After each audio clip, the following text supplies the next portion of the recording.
अस्सलाम वालेकुम। आज हम करेंगे एक्सरसाइज 1.3 का क्वेश्चन नंबर 9। हमने क्या करना है, सॉल्व करना है इक्वेशन को। तो हमारे पास क्वेश्चन नंबर 9 में जो इक्वेशन दी गई है हम इसे ऐसे सॉल्व नहीं कर सकते। हमने सॉल्व करना है मतलब वेरिएबल का आंसर निकालना है। और वेरिएबल का आंसर निकालने के लिए हमारे पास 3 मेथड है। तब जब क्वाड्रेटिक इक्वेशन होगी, पहले इसे क्वाड्रेटिक इक्वेशन बनाएंगे, फिर उन तीनों मेथड्स मतलब फैक्टराइजेशन, कंप्लीटिंग स्क्वायर या फिर क्वाड्रेटिक फार्मूला, इन तीनों में से कोई भी मेथड लगाएंगे और अपने वेरिएबल का आंसर निकालेंगे।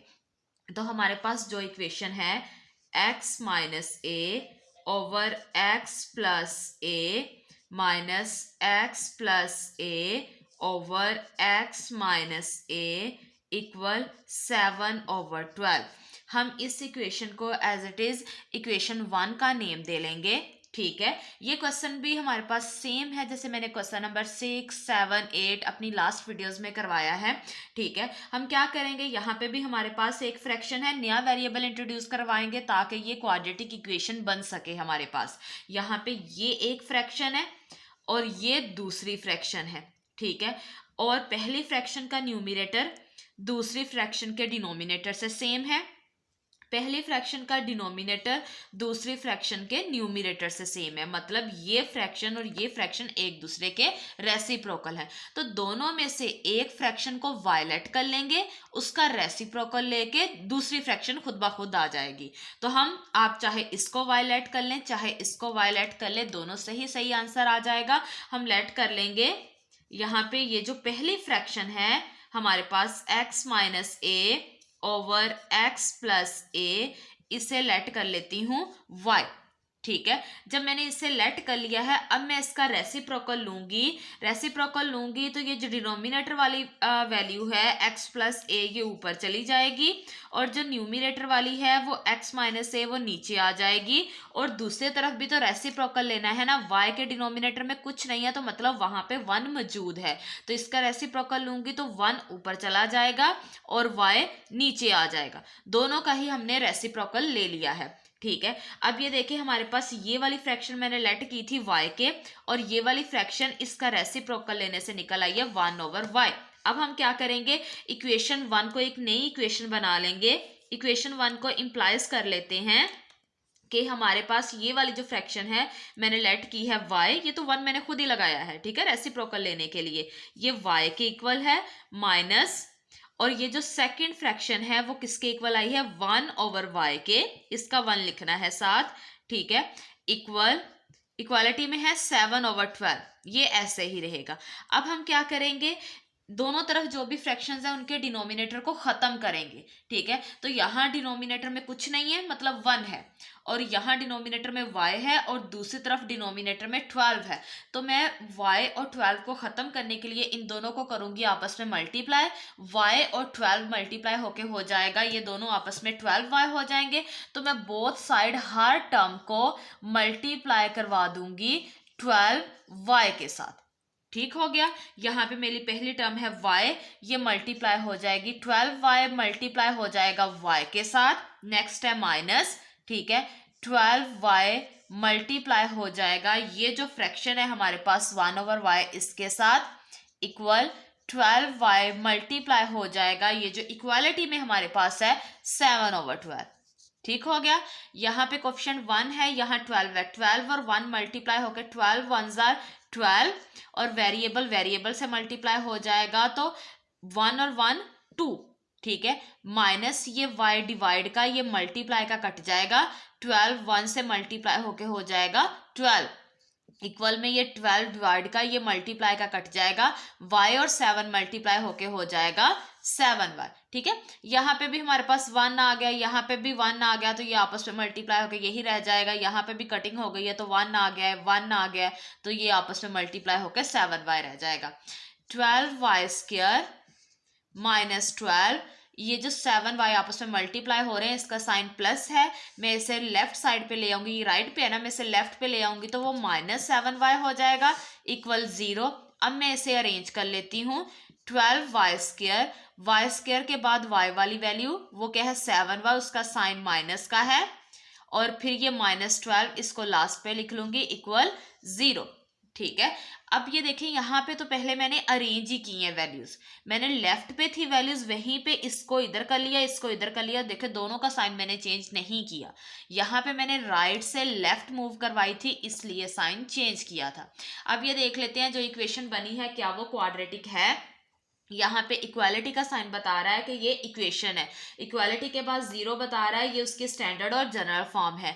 यहाँ पे कोई वेरिएबल नहीं है तो इसका मतलब ये इसकी कांस्टेंट टर्म है। यहाँ वेरिएबल y है और वेरिएबल की पावर 1 वो भी प्लस की, तो इसका मतलब ये लीनियर टर्म है। यहाँ वेरिएबल y और y की पावर 2 वो भी प्लस की, इसका मतलब है इस पूरी इक्वेशन में सबसे बड़ी पावर, हायर पावर हुई 2, तो इसका मतलब है इसकी डिग्री हुई 2। डिग्री 2 वाली इक्वेशन को कहते हैं क्वाड्रेटिक इक्वेशन। हमारे पास क्वाड्रेटिक इक्वेशन बन चुकी है, ये उसकी स्टैंडर्ड और जनरल फॉर्म है। हमारे पास अरेंज है, देख लेते हैं कुछ कॉमन तो नहीं आता। यहाँ 12 है, यहाँ 7 है, यहाँ 12 है। अच्छा 12 और 12 तो ये तो कॉमन है, लेकिन 7 नहीं है। हमने कॉमन तो वो लेना है ना जो तीनों में होगा। यहाँ पे ये क्वाड्रेटिक इक्वेशन के स्टैंडर्ड और जनरल फॉर्म में कॉमन वो लेना है जो यहाँ तीनों में होगा। तो यहाँ पे कोई ऐसी चीज नहीं है जो तीनों में मौजूद हो जिसे हम कॉमन ले सके। तो यहाँ से आगे हम क्या करेंगे, हमारी मर्जी, आपको जो मेथड इजी लगा है, factorisation, completing square, quadratic formula, आप वो यहाँ अप्लाई कर सकते हो। हम यहाँ फैक्टराइजेशन कर लेते हैं। ठीक है, फैक्टराइजेशन करने के लिए क्या करते हैं, जो स्क्वायर वाली टर्म होती है उसे कॉन्स्टेंट टर्म से मल्टीप्लाई करवाया जाता है। ये जो स्क्वायर वाली टर्म है उसे कॉन्स्टेंट टर्म से मल्टीप्लाई करवाएंगे। इसका साइन प्लस है, इसका साइन माइनस है, तो प्लस माइनस माइनस, 12 को 12 से मल्टीप्लाई करेंगे तो हो जाएगा 144। ठीक है, और हमारे पास जो है वाई स्क्वायर साथ ही रहेगा। ठीक हो गया। अब ये देखिए ये माइनस का साइन कैसे आया है, एक वैल्यू प्लस की है, एक वैल्यू माइनस की है, प्लस माइनस माइनस करने से आया है। ठीक है, अब हमने क्या करना है, ये जो सेंटर वाली लीनियर टर्म है ना उसको ब्रेक करना है, उसको तोड़ना है, तोड़ के दो टर्म्स बनानी है। वो दो टर्म्स ऐसी होंगी जो आपस में मल्टीप्लाई होके ये बनाएंगी और प्लस माइनस होके ये बन जाएंगी।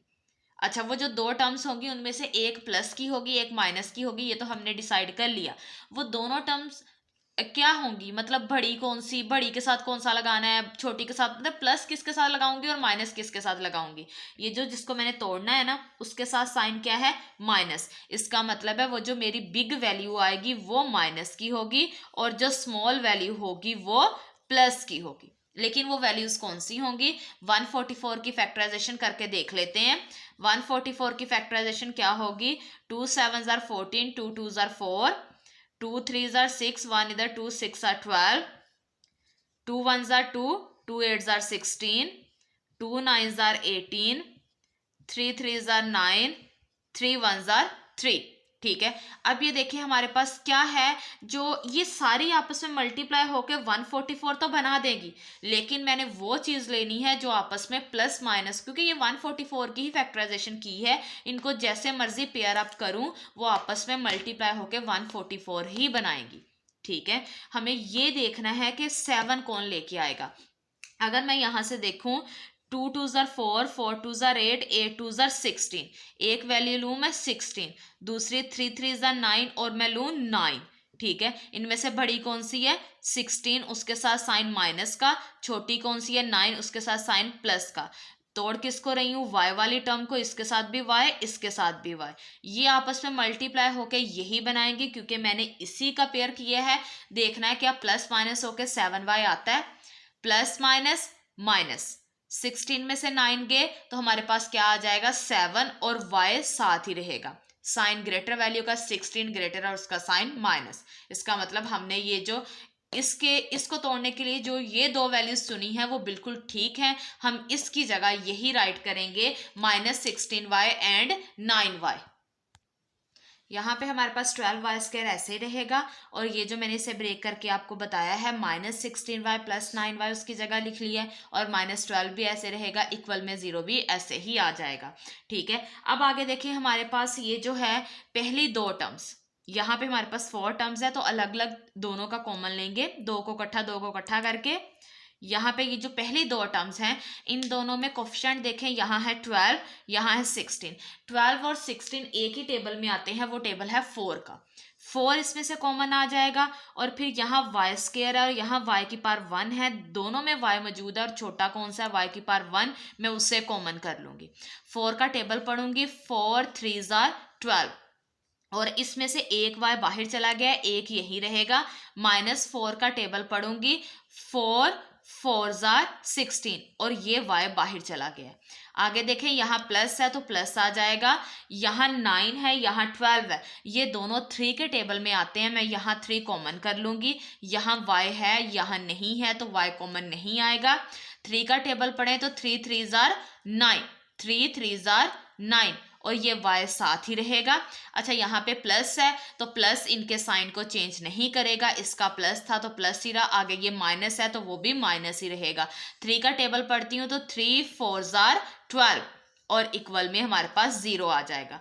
अब ये देखिए, ब्रैकेट वाली हमारी टर्म बिल्कुल सेम है, 3y - 4 3y - 4 ये बिल्कुल सेम है, तो इसका मतलब हमारी फैक्टराइजेशन ठीक है। हम इसे एक बार राइट कर लेंगे, 3y - 4 और ये जो बाहर वाली हैं 4y + 3, इनको भी इकट्ठा करके लिख लेंगे। पहले इसी को लिखना है, फिर बाद में इसको लिखना है। 4y + 3 = 0। ठीक हो गया। अब हम नेक्स्ट क्या करेंगे, सेंटर में लाइन लगाएंगे। इन दोनों ब्रैकेट्स में से आप जो सी मर्जी ब्रैकेट पहले लिख लें। ये जो पहली ब्रैकेट है 3y - 4 = ये भी 0 के, दूसरी ब्रैकेट जो है 4y + 3 ये भी इक्वल 0 के हो जाएगी। ठीक है। अब ये देखिए, यहाँ पे हमारे पास ना मुझे ये क्वेश्चन की स्टेटमेंट और ये जो मैंने लेट किया है इसकी मुझे ज़रूरत पड़ेगी, तो मैं यहाँ साइड पे ही इसे राइट कर लेती हूँ। क्वेश्चन की स्टेटमेंट हमारी क्या है, x - a / x + a -x + a / x - a = 7/12 और मैंने लेट किया है ये जो पहली फ्रैक्शन है x - a / x + a = y, इसकी मुझे ज़रूरत पड़नी थी इसलिए मैंने इन्हें साइड पे लिख लिया है। अब मैं बोर्ड रेस करने वाली हूँ। ये बाकी तो आगे रेसिप्रोकल और ये सारा ये हमारा सोल्यूशन है, इनकी हमें ज़रूरत नहीं है। तो यहाँ पे हमारे पास 3y ऐसे ही रहेगा = 0, -4 दूसरी साइड पर जाकर हो जाएगा +4। ठीक है, ये 3y ऐसे ही आएगा, इक्वल में हमारे पास 0 + 4, तो 0 4 में प्लस होके उसमें कोई चेंजिंग नहीं करेगा, 4 प्लस का ऐसे ही रहेगा। y इधर ही रह गया 4, ये जो 3 इधर मल्टीप्लाई हो रहा है y के साथ वो दूसरी साइड पर जाकर हो जाएगा डिवाइड। ऐसे ही हम दूसरी साइड को सॉल्व कर लेते हैं। 4y ऐसे ही रहेगा = 0, +3 को दूसरी साइड पे ले जाएंगे तो वो हो जाएगा -3।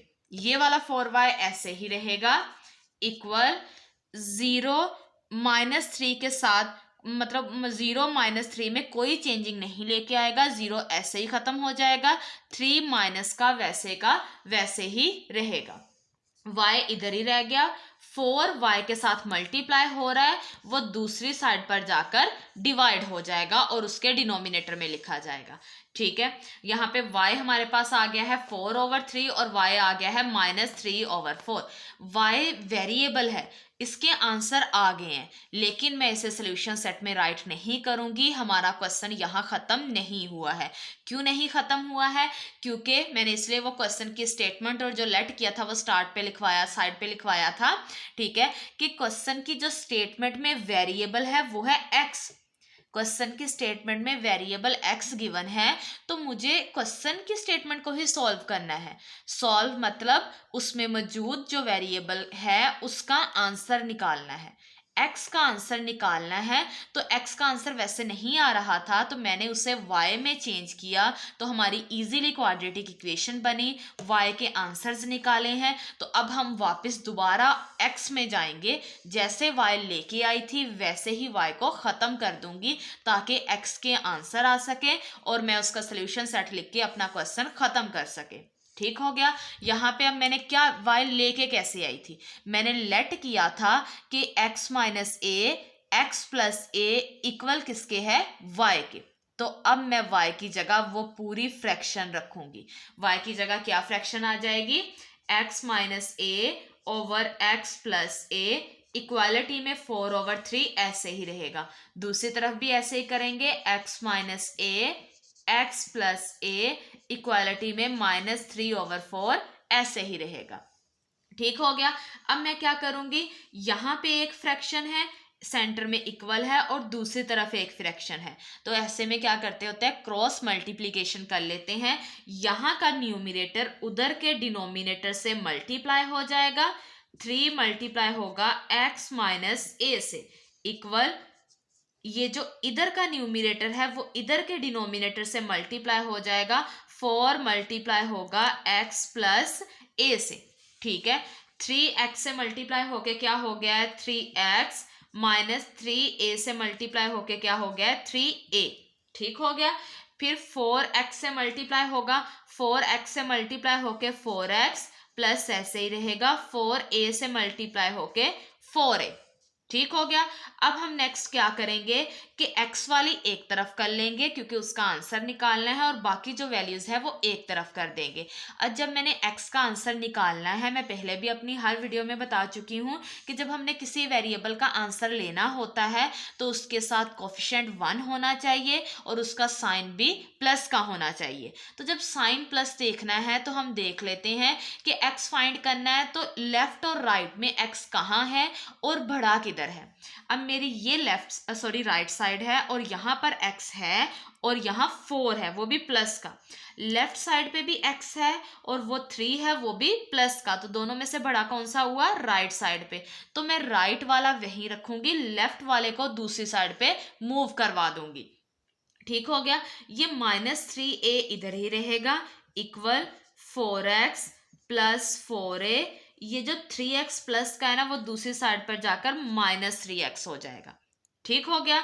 -3a, ये जो इसमें 4a है ना प्लस का, उसे मैं उठा के लेफ्ट साइड पे ले आऊंगी तो वो आकर -4a हो जाएगा, और इक्वालिटी में ये 4x रह जाएगा और लास्ट वाली टर्म -3x रह जाएगी। ठीक हो गया।